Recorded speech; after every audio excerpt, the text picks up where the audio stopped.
L'ANI, le 100% santé. Donc le 100% santé, dans la poursuite du contrat responsable, il a eu pour impact de niveler, ou au moins de mettre en harmonie l'ensemble des contrats responsables sur le marché de la santé.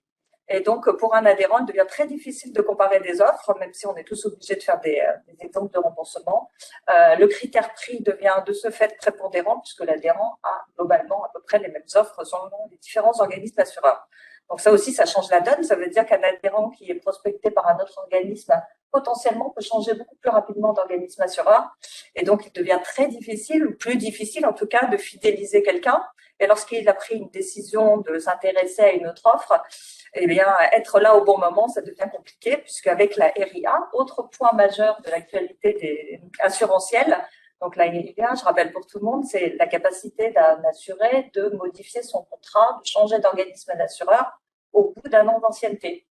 Donc, quand on voit qu'il commence à être perdu au niveau du comparatif et quand on voit qu'il peut partir au bout d'un an d'ancienneté sur un contrat, on imagine bien que pour une mutuelle ou pour un organisme assureur, il devient difficile de conserver un adhérent fidèle. Donc, c'est ce qu'on appelle la politique de rétention, on va en parler plus tard.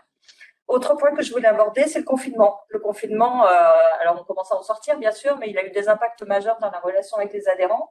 Alors pour nous, petites mutuelles qui s'occupent d'adhérents qui sont présents sur leur site de travail, il a fallu se réinventer puisque l'adhérent ne pouvait plus le rencontrer sur place, il était à son domicile.